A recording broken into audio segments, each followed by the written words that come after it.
Neno hili si hivyo. Mambo ni matatu. Ladies and gentlemen, good evening and welcome back to our channel once again. And it is my hope and prayer that the video is going to find you guys in good health. Personally, I am fine, as you can see. Kisumu is fantastic, and maybe you could also let me know where you're watching the video from. The county or the country, in case you are out of the republic. Yesterday, ODM party removed Edwin Sifuna as the Secretary General of the party.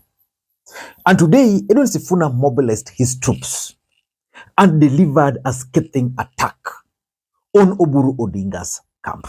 First of all, our lawyers are already in court, and that matter that you have asked is a matter that is now properly before the court. Let those who have made those accusations come and explain to us how I confused party position with my own opinion. Secondly, I don't think it is correct for anyone to say that Sifuna does not have a right to have a personal opinion. Raila Odinga told them himself that every person in ODM, irrespective of the position we hold, has a right to be able to speak their minds. So if anybody wants to contradict what Mzee said, that's upon them. Lastly, this is a coordinated war. This is a coordinated war against Edwin Sifuna. You people know me. You have seen me at work.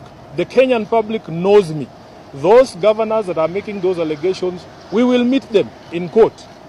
In court, because it is very defamatory for you to stand up and say, I have extorted you. If I have ever extorted you, you bring the evidence for the Kenyans to be able to see. And we will handle that matter. In fact, it is already a subject of discussion in the Senate.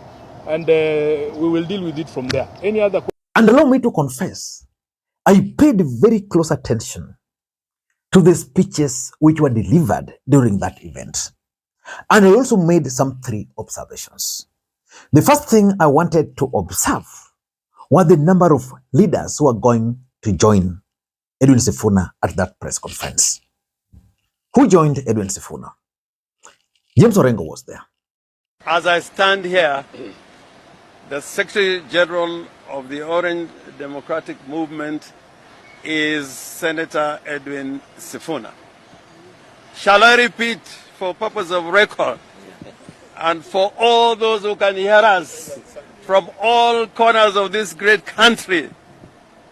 Don't be deluded or cheated. The Secretary General of Raila's party, ODM, is one Edwin Sifuna. And Senator Sifuna has served the party for nearly 10 years. And he has been with Raila Odinga at very critical and crucial moments, including running the affairs of the party between 2 elections. In fact, involved in 2 elections. Oburu Odinga was there. And the meeting that took place in Mombasa was an illegal meeting. That was a kangaroo meeting that was set up to remove the current Secretary General of ODM, Edwin Sifuna, from office. I want to state that these leaders were seen at one point in Mombasa taking sacred oath to uphold and protect the party constitution, the same constitution that they are violating. There was no proper procedure that was followed. And I want to state that there is no way that illegal office holders can remove a legal office holder, SecGen, from office. Godfrey Otsosi was there. I also observed the presence of several other MPs. But let me not forget about Onyonka Richard. Why? Because Onyonka Richard is one of the leaders who have declared on many occasions that they will not defend their seats on ODM party, but they were there to show solidarity with Edwin Sifuna. But the presence of Winnie Odinga is what caught my attention the most. And it's actually going to form the basis of this analysis. So the first thing I observed were the people who joined Edwin Sifuna. The other thing I observed was the tone of the speeches. And I can confirm to you Those speeches were firebrand, which tells us the trajectory this camp is going to take.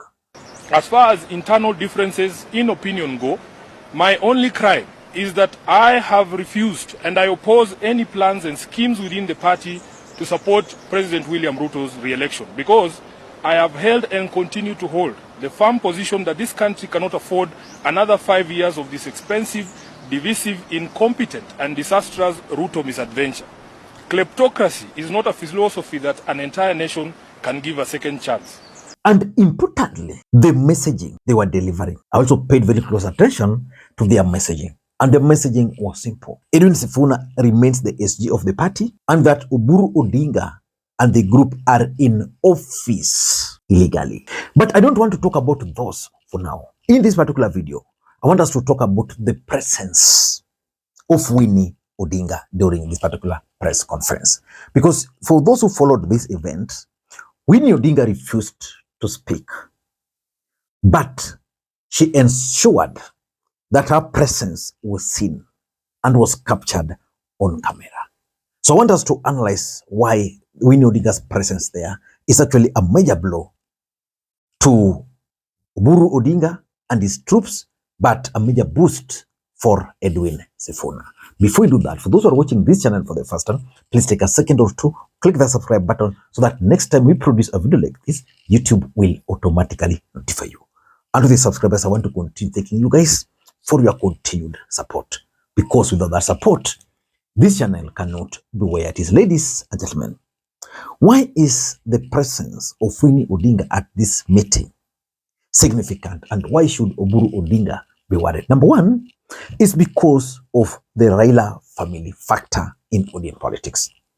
Raila Odinga was the ODM party leader. In fact, ODM was Raila, to an extent that if Raila Odinga decided that he was going to change that name to any other name, his supporters were going to align instantly. So Winnie Odinga carries the Raila Odinga's name. Remember, the war in ODM currently is between the Odinga family and is between Oburu Odinga family and Raila Odinga family.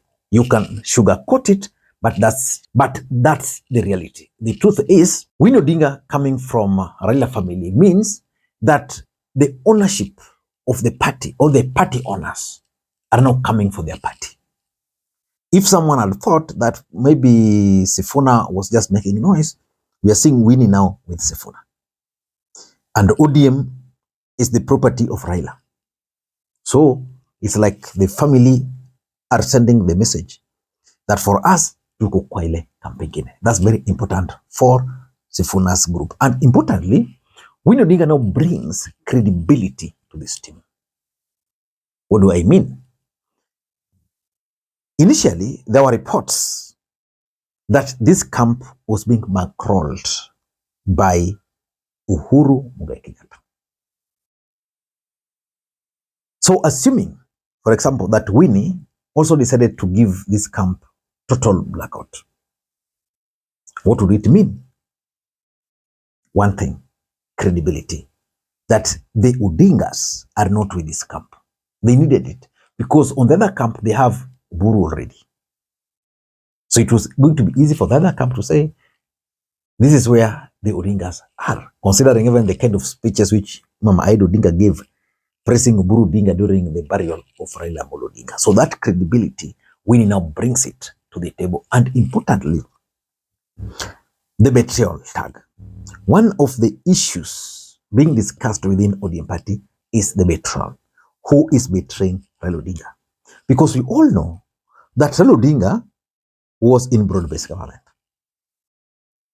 People like Mbadi, Wandai, Joho, Oparanya did not find themselves in broad-based government. They were seconded by Raila Odinga. But there is also this other narrative that Raila Odinga was not going to support William Ruto in 2027. So the other camp believes that this other camp has betrayed Raila Odinga by refusing to support broad-based. The other camp is also feeling that Raila Odinga told them, who told you? And therefore supporting Ruto beyond 2027 is a betrayal. So by Winnie Odinga coming, the other camp are going to recover because people had started branding them the real betrayers of the party. But they know Winnie cannot betray the father. So that's number one. Number two, there is also Raila Odinga's succession politics, both at the national level and at the local level. When Raila Odinga died, the other camp decided very fast to appoint Oburu Odinga. And personally, if you had to ask me, one of the best decisions ODM made at that particular moment in time was to nominate Oburu Odinga. Because Oburu Odinga is not ambitious. If you are to nominate, for example, Babu Owino as the party leader, or Edwin Sifuna himself, or even Winnie Odinga, and with the succession politics in ODM party, it was going to be chaotic. That is the honest truth. So by now, these guys Winnie Odinga showing up for these guys, it means if you had planned to call them betrayers, you cannot. And of course, when you talk of Raila Odinga succession now, you can easily tell that this camp has Winnie as a potential successor to Raila Odinga. They also have Babu Owino. So that's very important. These two can decide, okay, let one of us be the face, or to be the face of the Luo succession politics. So that addresses that. And importantly, which is my third point, something is emerging in ODM party, not only ODM party, but in other parties too. The generational change politics. This camp represents the fresh start. You look at the people around Oburu, you have Oburu, you have all these old guards around Oburu. Then on Sifuna's camp, you find Babu, you find Winnie, you know. So they can easily pursue that generational politics agenda if they wanted, with Winnie Odinga taking or assuming the role, because they can pursue that without even attacking Oburu Odinga. And again, the presence of Winnie Odinga here brings to the table the gender card. Because I've been studying these guys, they don't have a female figure in their camp. Maybe because of age or the rest. So Winnie now brings that gender card. And remember, which is my last point, the sympathy. Winnie is Raila Odinga's daughter. Winnie was with Raila Odinga when Raila Odinga passed on. You all remember how she was broken when Raila Odinga passed on. So majority of Kenyans still sympathize with Winnie Odinga.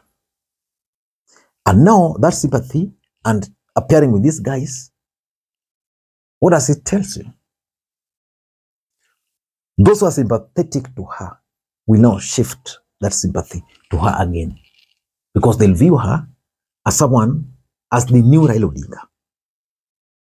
So because of those, I don't know, but I think the presence of Winnie Odinga during today's press conference is something which should worry Oburu Odinga. I don't know what you think. Let me read your comments below. Till next time, this is Lima Queen. Bye-bye.